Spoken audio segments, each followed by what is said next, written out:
Color management for printing. My name's Ross Grieve. I'm a Coloratti master, and I'm going to sort of take you through my process today on how I deal with color management.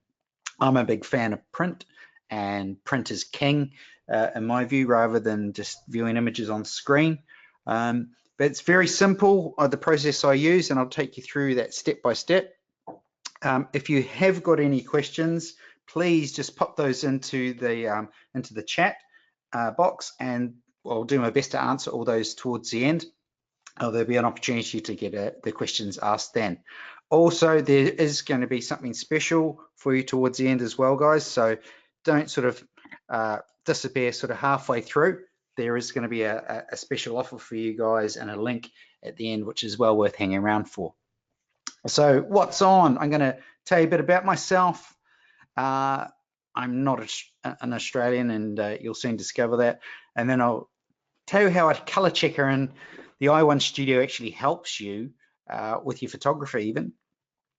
Shooting with a color checker, how I tend to use it. And also what happens when there's actually mistakes. We are all human. We do make mistakes from time to time, and that's just part of our nature. But how I sort of deal with that.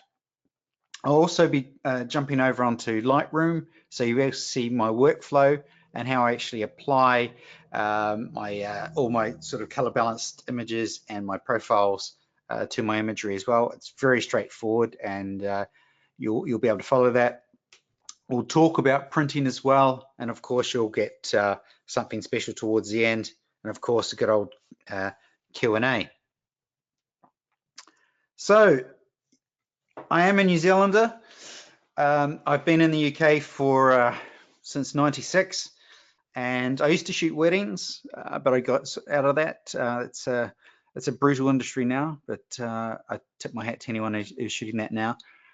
I shoot portrait and commercial work. My sort of portfolio varies from Panasonic to Walter Astoria to Hilton to small businesses. Where there's work, I will travel to. The world is a very, very small place. I love street photography. I'm a big fan of that. And like on my Instagram accounts and on my social media, I do share a lot of that as well.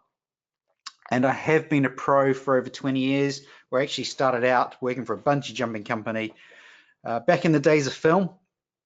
And that's where my basis come from. So my mindset is actually taking photos, trying to get as much right in camera so we don't have to do much afterwards, but actually controlling your color and managing your color will make your job even easier as well. So what scares us as photographers, as people, like what really scares us? We look at what we do, we're in this big safe bubble, and I tend to ask this question quite a lot when I do talks because everyone can relate to it. We do our day-to-day things, we're safe with what we do, but what really scares us? Change. We don't like sort of changing our routine, and we don't sort of like adding new things to it because we're scared we might not understand that change. So whether you're adding new devices to your workflow and you're worried, that looks really complicated, I don't understand that. Trust me, I am one of the least technical people about. And I can use this, and I use this straight out of the box, the i1 Studio and the color checker passports as well, and they make my life a hell of a lot easier. And what's really, really interesting when you do talks is the amount of people who don't actually manage their color, and they're actually making their job harder. So we're going to talk about how to minimize the work you do, but get nice skin tones, colors that your clients want, that sort of thing, because that is really, really important. So the i1 Studio, how does it work? Well, I'm actually sitting here and I've actually just picked up one in my hand, and it basically balances the color. That's the nuts and bolts of it. You want to produce accurate colors, say whether you're doing it as a commercial job or whether you're doing it for family or just personal work, you want to get those nice accurate colors. In this case, the image here, this is at the Walter Astoria in Ras Al Khaimah. This is their private dining room in their Chinese restaurant. The red seats, have to be absolutely spot on in this sort of thing. You can't just go and chuck any sort of color really vibrant over and make it false. That has to be accurate to what's actually in the hotel. So what I did, actually, on the table here in front, I just put a little color checker there, took a meter of it, and then I was able to white balance it later on and add the profiles that I had created. And the profiles that you'll see in my Lightroom, and also in my presets, which I use a lot, from the way I name them, which will be, let's say, my GH5 WB white balance indoors, things like that. And that actually helps improve your workflow and makes your life easier. There is actually a little trick to this photo below, and if you can work out what it is, because I've left it quite obvious because it's not the actual final, just pop it in there, the answer in the chat, and we'll tell you if you're right later on. But the bottom line is, using good color correction tools make your life easier. I hold my hands up. I was the guilty person who used to print off on my printer, hold it next to my screen, and manage that way. And that, it was wasting my time, it was wasting ink, it was wasting paper, because if it's not right, I would have to print again until it was right. So I was creating work plus making a job that I was doing much more expensive because I was using more materials, when there was a really easy solution out there. I bumped into the guys at X-Rite at the photography show, got talking, told them what I was actually doing, and I was brutally honest. And then I've sort of got on board, and I kicked myself because I wasn't actually following this really simple method of just using a color checker to control my color.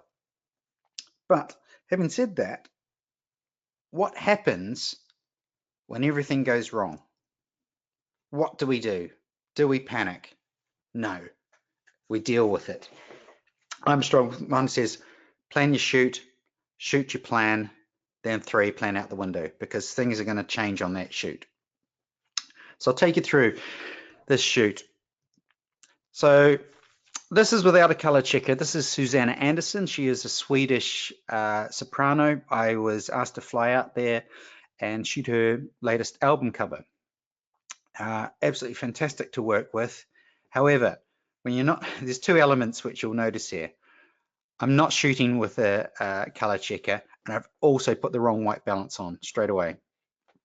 So I've made 2 errors straight away. I've taken the shot. I absolutely love the shot. I like the look, hands, everything like that, the shape, everything about it, I love. And then I'm thinking, what am I going to do? So of course, I pull it into Lightroom. I try and balance it as much as I can, get rid of that yellow as much as I can, and I'm still not happy with it because that's not a natural skin tone. So the only option that was left to me was to make it black and white. Now this is all obviously done within Lightroom, and I know if I had had my color checker there, it would have been spot on. It's just lit from one beauty dish, which you can see the highlight in her eye, and if you sort of imagine the beauty dish being about 11 o'clock looking at the photo and just casting that nice light across her face, sort of giving it a definition on her neck and her shoulders, and that nice fall off. And the way I'd actually photographed it was not to have her elbow in, because the final one is going to be square, being a CD cover. But this image would have been so much nicer having that nice red sofa. Unfortunately, I made a mistake by not using the color checker and also having my camera in the wrong white balance mode. So little notes and routines that you normally go through, that you need to sort of talk to yourself or have a checklist on side of it, helps you do that with you. And your checklist, when you put it in your bag, check you've got your color checker. It's as simple as that. It'll make it easier. So this was the final result of that image. You can see the elbow's been cropped off and it's still quite nice on her face. But after all that effort, we didn't actually use that image in the end. We used this one. Now, a lot of people also thinking, well, it's black and white, so color management doesn't really matter. If you're shooting black and white, it does matter as well, because you still need to have that tonal range going through. It's not about using a color checker just for black and white. You need to have that beautiful from black going through to white all the way through your tonal range in your black and white images. Some people like to have flat black and white images. My personal preference is to have all the way through a nice from white to black, and then you get beautiful skin tones in black and white as well. Don't forget, guys, you can ask questions in the chat box, pop them through, and we'll certainly answer those towards the end. So the tools that I use, and these are pretty basic tools, I think, and which everyone who takes photos uses, or even video uses them as well. So on the left, we have Lightroom and Photoshop, which is pretty cheap out there. It's 2 or 3 pints in today's money a month, and that's the way I look at it. The two on the right, if you're not familiar with those, are Premiere Pro and After Effects, which are used for video editing. Now, color checkers for video, there is a completely different color checker to video than there is to the photo one. So if you're going to shoot both, you will need both passports or color checkers, because there is a slight variation in them. This is quite a good example as well. Shooting in the studio and then shooting outside to actually get a color match across. So the red is quite prominent in Lumix brands, and also with their gray that they've introduced now for their bags. But you need to have that consistency going through. And if I just done it by eye, although the human eye is very, very good, it's not good enough to match colors. It'll do a pretty good job to an extent, and we go back to actually holding the prints beside my computer screen, which is completely inaccurate. We actually use color checkers, and you get it bang on straight away. So when you have clients in the studio, and this is actually a guy called Charlie Paula, he's a stuntman / actor, and you get clients in the studio and getting them to hold the color checker. Now, the way he's actually holding it is wrong, because his fingers are actually covering part of the checker, and the software that analyzes the color checker needs to see the whole plane, top and bottom of the color checker. So you want to get them to hold it, say with their thumb behind, edge to edge, so you can get an accurate reading from that, as Fern, my daughter, is doing here with the hair from, looks like she's walked through a hedge. And once you've photographed that, you've got a reference point straight away. And once you've got that reference point, you've always got something to go back to. Think of it as your base color or undercoat, or a base color to start from. Once you've got that base color, you can go anywhere. You can put your own effects onto it, the way you want to work with it. But then if you need to go back to it, you've always got that reference point that you can go back to. And that's incredibly important, having that safety net. So if you do edit it and you think that's not quite right, you can go back to your reference card, start from scratch, and then you're laughing. You've always got that safety net. So it's incredibly important to hold the card with thumbs and finger at the edge, and that's the easiest way to hold it. Don't hold it like Charlie did there, with his sort of fingers just covering the edge. But it's also a really good reference point for you guys. I'm quite glad he did that now, so you guys can actually see it. And it is amazing how sensitive the software is when it's actually creating that profile for you.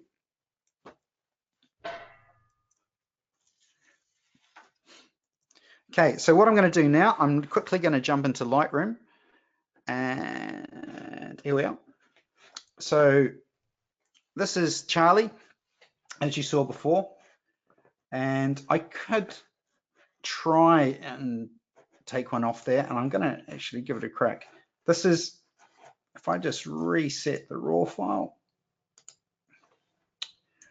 So if I just jump into develop settings and reset, so it removes all settings from that, and I don't want to have this on.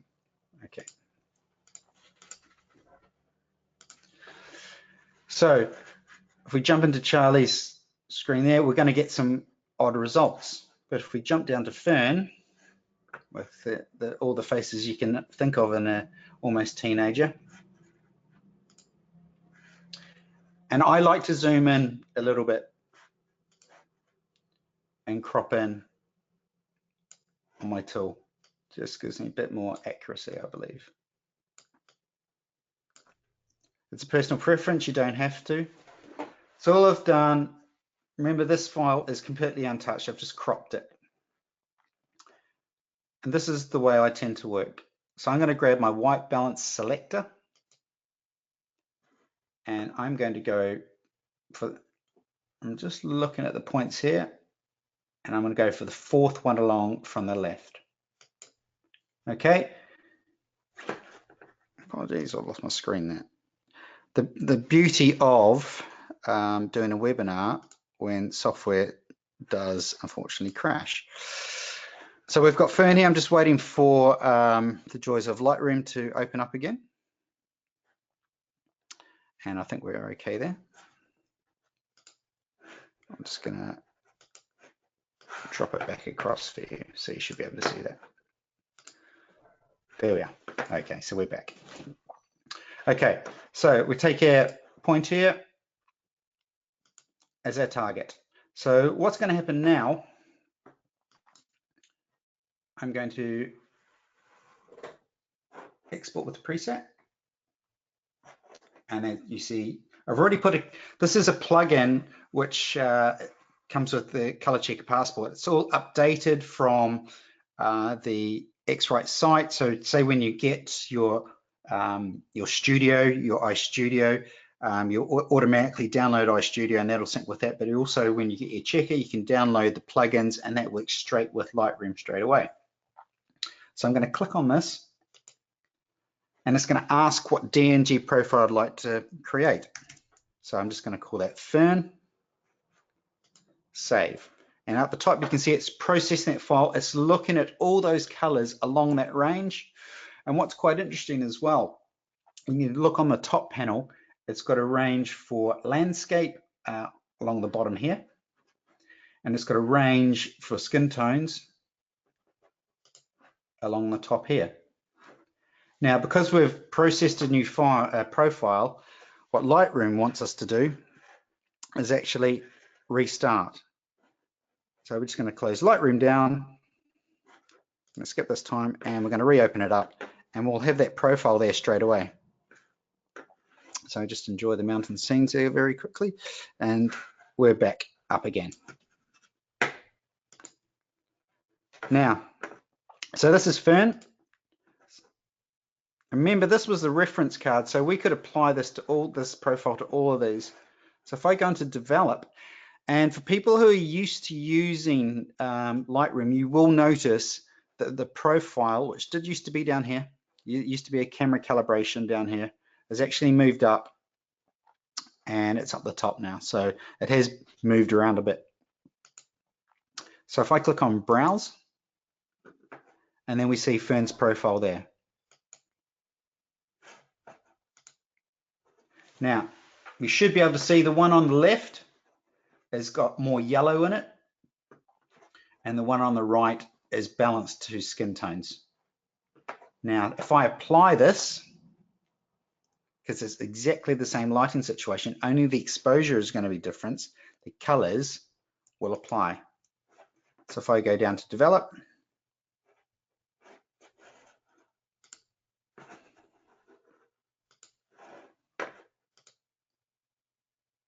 yeah.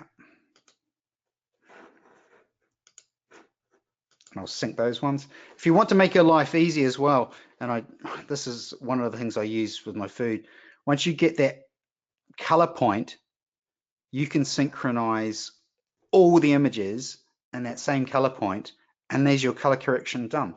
So say for these 3 photos, and you can see them change there. If I just go back one,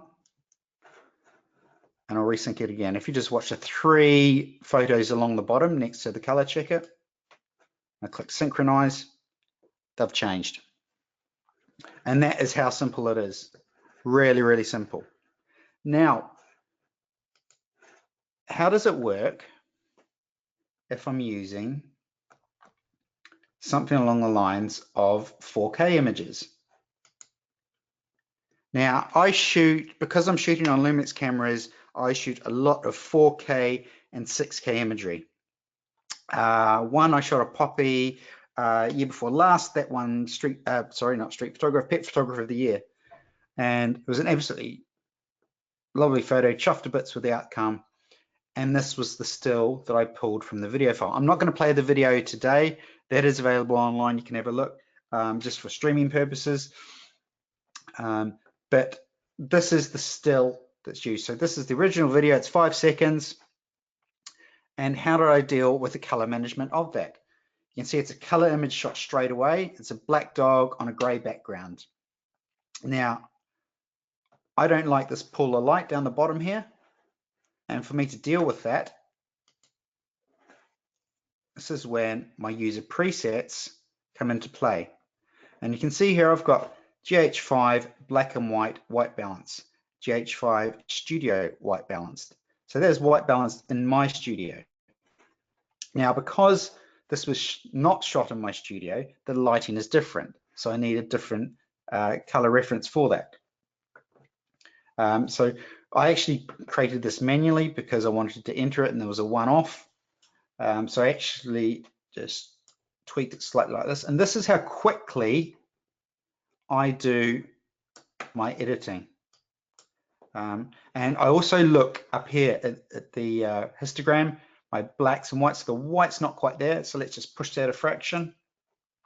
And I know if I want to get all the detail and concentrate more on ebony, I'm going to have to create a little vignette. A little one, it's quite a big one. But you can see from that, I could probably add a little bit more black there actually, just to make her punch. Now remember, this is from a 4K file. And then I would go in, edit the dust spots, edit the color off, and that's the image done. That's how quick I do my editing.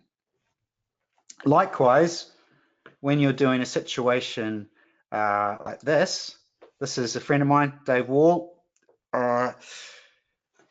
When you've got tungsten light bouncing around the place, all different light sources bouncing around, and you want to go in and create a decent skin tone. Now I can go in and be really harsh, and I'm just hovering over my presets on the left because I like to keep that consistency. And it's also, if you have the same client coming back, and this is really, really important, if you have the same client coming back with their children year after year, you need to be shooting that same situation and have exactly the same colors, because they're going to put those images on their wall. And the last thing they want is to have a color mismatch, or say you've got the same sofa or you've got the same setting, but their skin tones are different, whether they're too red or they're too yellow or whatever it may be. You don't always want to make them black and white, but remember that still covers your tonal range. You've got to have that color consistency, and that's really, really important to look after your clients in that way. So with Dave, this was actually at one of the societies actually a few years ago. This is one of the first 4K images I actually shot. See, it's 2016. And I actually went, this is on my studio wall, and I went for a DSAT look. And then I sort of punched it with a bit of clarity.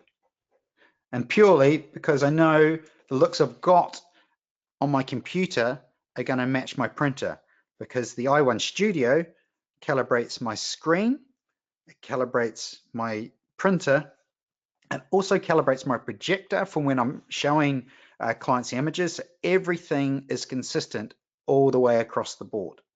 And that is very, very important. I'm just gonna jump back in to a good friend. Oops. So I can say goodbye to Firm. Thank you for holding that so well. when you're on location, and I touched on it before, you have to produce amazing images for your clients in a very, very short space of time. And when you are shooting, you've got to replicate their look.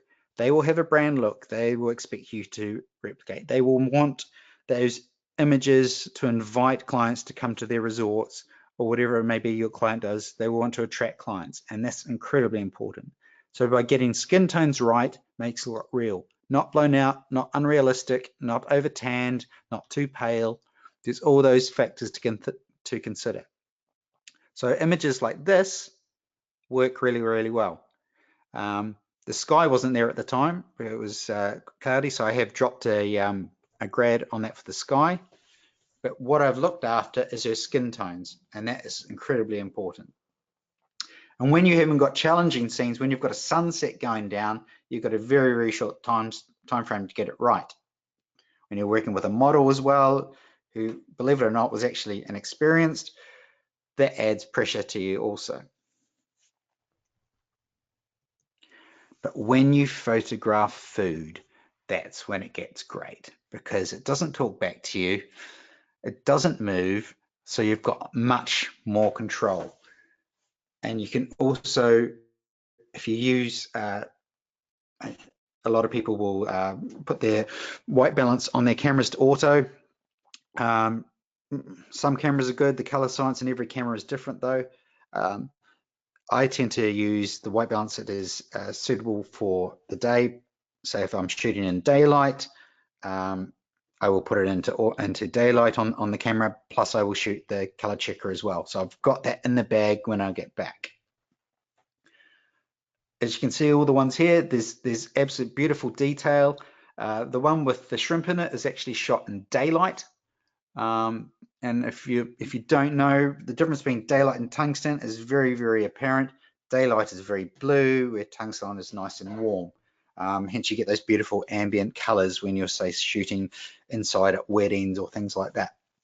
So food, you have to get looking bang on again. You can't afford to have food looking the wrong colors. There's no point having purple carrots when they should be orange. I mean, I know that's an extreme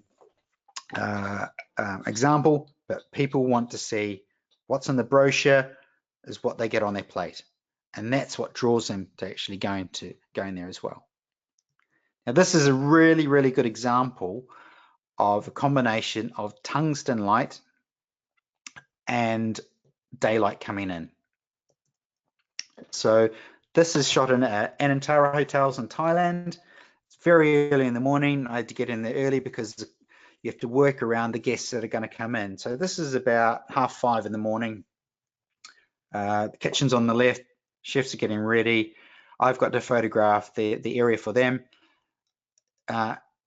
The condensation is kicking in so much that on the right, everything is steamed up, but that's working brilliantly for me because that's adding in as a diffuser to actually cut down that blue light. But sometimes you'll get clashes like this. And I think it actually works really, really well. It actually adds a dimension to the image. You've got the beautiful warm images of the room, and it's really inviting. We've kept the color, you'll notice on the left. We've got the white lilies. Those are showing white. Why was that easy to do? Because I had my color checker there. One shot, and I've color balanced later on. And if you obviously getting used to this way I work, if you color balance as you go along, you'll build up this library of references in your Lightroom or however you decide to process that you can just apply and make your job easier. Whether you just go in afterwards and apply the white balance straight away, that's no problem at all. It will work. So what happens when I'm not shooting something that's static and still, but you've still got, well, or shooting something that's dynamic and still, but it's still got the dynamics of outside. And this is what happens. So we've got a setting sun, which eventually goes into the sunset. So you've got two different looks. You've got daylight, and then I've got to deal with the ambient light of that candle. So two different color temperatures straight away. All I did again, and I know I keep repeating myself, color check, color check. And if I've done that shot before, it doesn't take a second to pop your color checker in there and do it. Now, what has happened in the past, sometimes you may, with the image on the right, you may not have enough light on there for your color checker. And that's fair enough, but you're actually using the lighting situation to color balance. So you're thinking, well, that's really, really dark. Just pop your color checker in there, and I think you'll be quite surprised with what happens. And again, you're taking a white balance, you're getting accurate colors, you're popping those back to your client, and they're going, wow, that's amazing. Like the colors on the left-hand photo of the food, the lobster, the vegetables, the fruit, that's all accurate. And we've got whites in there as well. So we're going through that whole beautiful color range and using the histogram to get those beautiful colors. Now this was shot at the same hotel, and all I had to do was take one shot at the start because it's exactly the same light setup. Unlike the previous one, we've got two different light setups where I had to take two shots, reference points. This was one. So a beautiful white table was set up, the food was brought out, the white plates were placed on the white table, and I looked at that, and then I took one look at the ground, which was this amazing silver decking, if you like, because it had been weathered, and I placed the plates on that. Then before I started shooting straight away, I took a color checker card, and then I went in afterwards, and because the lighting situation was exactly the same the whole way through, I just batched the whole lot in one go. So after I'd done any crop and everything, all my colors were batched and they were identical all the way through, so you get that consistency, which again is very important to customers. And even if you're shooting, say, for your family and you're all in the same lighting situation, you want to have that consistency, and they can go, wow, look at your images, they're amazing. So I processed those incredibly quickly, again, which is paramount in today's market where everyone wants their images so quickly. It's not like the days of film where you'd have someone doing all the color balancing for you. Those were the luxury days when you were the photographer and you sent your film off and the lab would do your color balancing, and they were probably screaming at you as well at the same time.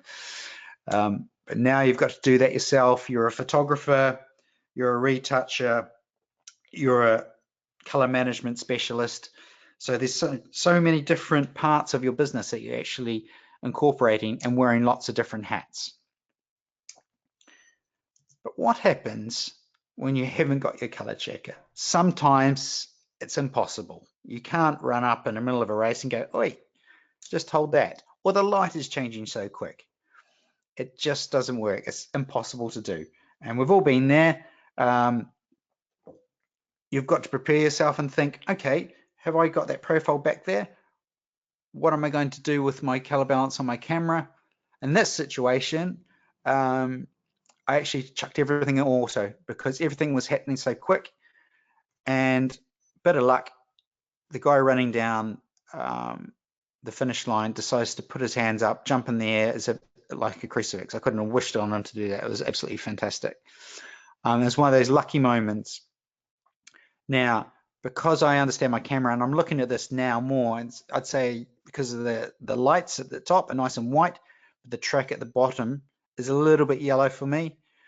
And when I originally took this, I thought, yeah, that's okay, I can get away with it. But now, if you go back to your other images, especially once you start color managing your images, they will start popping out at you on little faults. And there's nothing wrong with that because you learn from your mistakes. There's nothing wrong with that at all. But the bottom part of that photo is a little bit too yellow for my liking. So I could tone that back a little bit. So I had to sort of take it on the fly as this one here. I can't actually tell the bird to sort of hold its spot. I'm going to just pop in there and take a photo. This is a New Zealand bellbird, and this is a 6K photo. I've set my camera up, let it roll for a minute, gone back out there, got the footage of the bellbird coming in. And again, because it's outside, I've set my white balance on my camera to daylight. I've looked at my settings on my laptop. There's a daylight setting there, and I've looked at that and it applied it, and it's worked perfectly.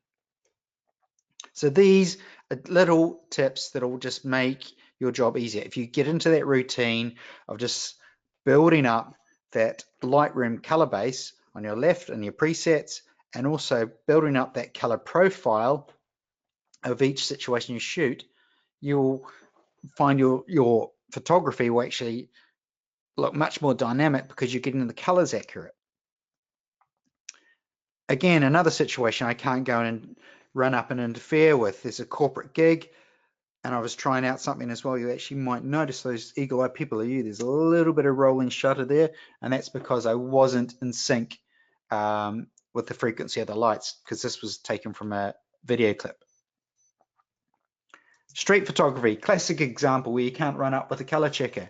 You've got to be wary of the color around you. Now, this was shot on a GX8. The GH5, I shot a lot of stuff on as well, but the G9 that has come out, they've adjusted the color science on that, and they've actually pulled a bit of the magenta out, so the skin tones are much more accurate. Again, when you're shooting sports, you can't run up and ask the guy to stop. Hang on, you will have that preset in there already. You actually shoot some photos, and let's be honest, you'll shoot some photos, and to be honest, they don't need any color management to them. There's that part of it as well, but it's good practice to have that in the bag, that you can actually go in and correct your imagery to make it look absolutely superb. But when you get it good, it's really good. So this is Jordan. We did a 6K photo shoot with her, and what 6K is extracting 6K images from 6K video footage. And this is incredibly new. So we've got 10 shots, 10 seconds, 10 poses. And because it was shot in a controlled lighting situation, I already had the profile for it. I didn't actually use my color checker for this because I had already set it up previously and shot previously with this one. So I could apply exactly the same settings. Again, that gets my style in there, and it works really well. Oh, going back to that as well, you're thinking, well, how did that work on video? Well, I had to count her through 1 to 10, and she would move. So there's no flash firing. This is continuous lighting. There's no shutter firing, so I literally have to count through. So when you're going to shoot in 6 or 4K in the studio, continuous lights, and some really pumping music going, because that'll get it going. This is Shauna. She's fantastic to work with. Worked with her on several occasions, and you'll notice from her skin, she's very, very pale, beautiful freckles on her as well. And I'm just going to jump back into Lightroom and show you. So if I just quickly jump into Lightroom, and you'll actually see Shauna here. So the images you would have seen, so these are untouched. You can look at them down below here. They're untouched. I like that one. And I'm going to jump into develop. If you want to know your develops for Lightroom, D for develop, I'll jump you into that straight away. Now, I can look at the vibrancy, and I'm looking at a skin tone as well. And you look at the one I'm hovering on, GH5 Studio White Balance. I've applied that. I'm going to show you the difference. So this one on the left, if you can see, is actually a little bit more yellow. And the one after is beautiful skin tones. Now, I know you guys watching, some of you will have calibrated monitors. Some of you will have monitors that are not calibrated. So the ones that are not calibrated, you may not notice the difference so much. But this is just from white balancing and saving that profile, and that makes it quicker for me. Or I could go in and actually apply. Let's go and apply Fern. Let's jump back to 1. Let's apply Fern. Beg pardon.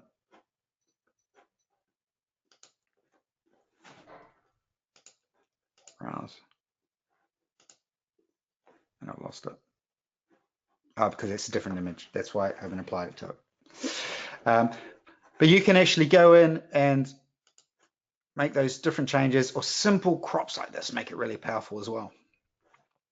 And if I make it black and white, it's very strong. Remember, Red is a darker color, and that will show up quite dark. So you've got to keep that tonal range, and that works really well. So when you're working with someone with pale skin, you've got to be, and gold as well, you've got to be sympathetic. You don't want to make their skin look yellow, and it's very easy to do that. So we've got this is Shauna again, same person, two completely different looks, but the tonal range is the same. Is whether you're looking on black and white or color, you've got that beautiful fade from dark tones through to the light, through to the white. It works really, really well. And that's because I've been using the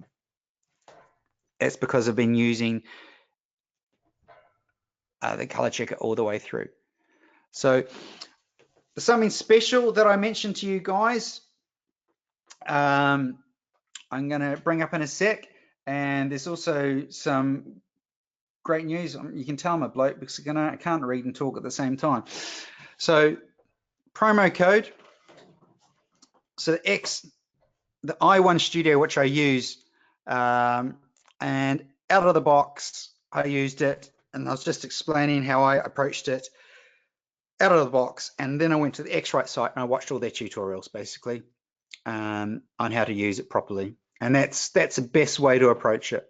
So there's several ways to actually take a photo.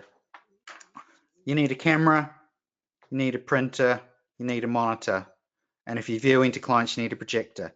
You need to calibrate the camera, Lightroom, or your monitor if you like, and your projector, and your monitor, and your printer. There will be 25% off iStudio from today until the 19th of June, which is absolutely fantastic. You need to pop the code ROSS25 in, and that will apply the discount to the iStudio. So if you have any questions, please drop them in, and we'll do the best that we can to enter them now. I'll just pop back to that promo code so you've got it there and you can see it, and I'm sure Alex and everyone will come back in from the pub, and we can answer any questions that you guys have got. And I think Alex is just putting her talk back on. So quick recap, guys.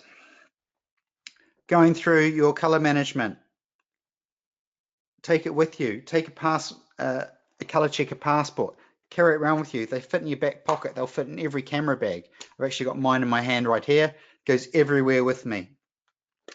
When you get your, we're back in now.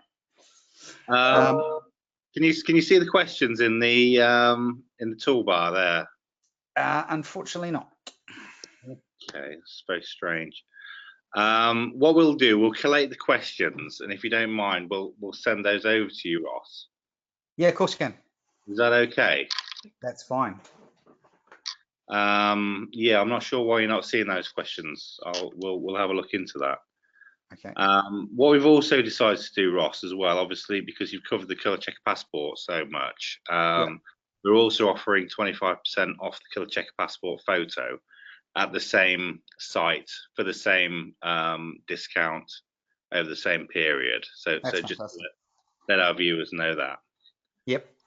Okay. Apologies everyone for the questions issue. We will get around to looking at why that is, and we'll also collate these for Ross. Yes. But yeah, because the color checker and the iStudio work in tandem together quite nicely.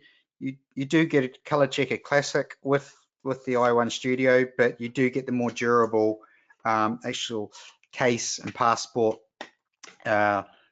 is worth investing in. And it's worth knowing the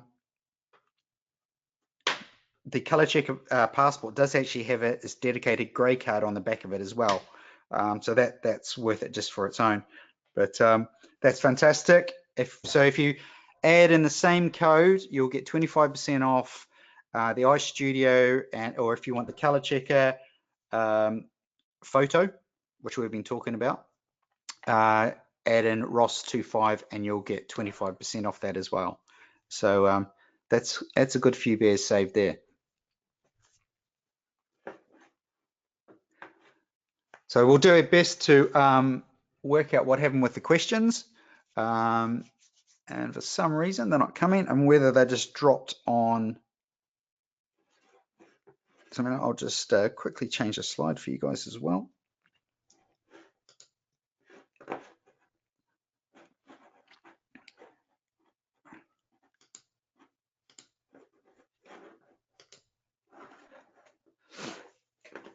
So the way I tend to print, I print on an Epson Pro 7900. And like I said before, I was guilty of holding it up to the screen to actually manage it, and that didn't work, to be honest, because the amount of paper I actually wasted, the amount of ink, made my printing very, very expensive. And even if you're doing home printing, this system will actually save you money, believe it or not, because you're monitoring ambient light, so your screen will adjust, so you're always seeing an accurate representation on the screen, and that is so important. Videographers, the same applies, but what's amazing is the amount of people, and I was guilty, amount of people that don't color check, whether you're in a camera club or you're a pro photographer. We need to absolutely manage our color so we get our clients the best look possible. We should always over deliver to our clients as well, so they get that amazing look.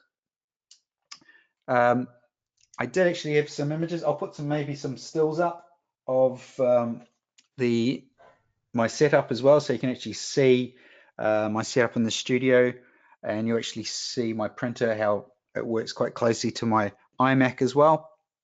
I also use 2 screens when I'm doing my color checking as well, and that just helps me manage. You don't always have to have 2 screens.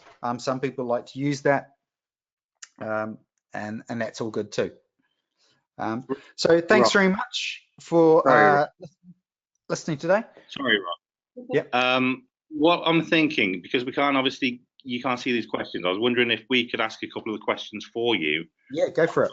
User, and then we can answer a few that way at least. Yeah. So we have Mark asking, on the image of the beach with wine, the color check behind the candle to get the color from there.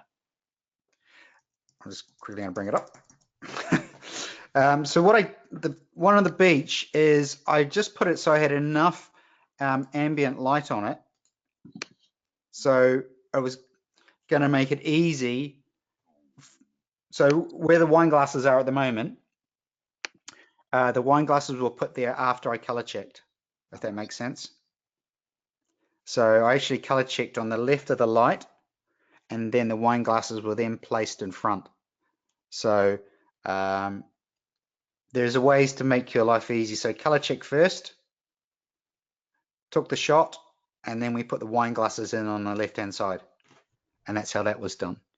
Because I can see what you're thinking. If I put the color checker in front of the light, there's nothing going to be in there. But I need a representation of that light as well, and of that color tone, and that's how that was done. Okay, great. So we had a question from Thomas as well. If you were to photograph different rooms within the same house in a morning session, would you undertake using the color checker passport for color balance for individual rooms, or just a single white balance? Color check for each room, especially if you're doing it for real estate, because you need a representation in each room, and you'll be surprised. Every room will have a different color cast, and that will be applied from whether it's the wallpaper or the paint or the furnishings in that will actually influence the colors in that room.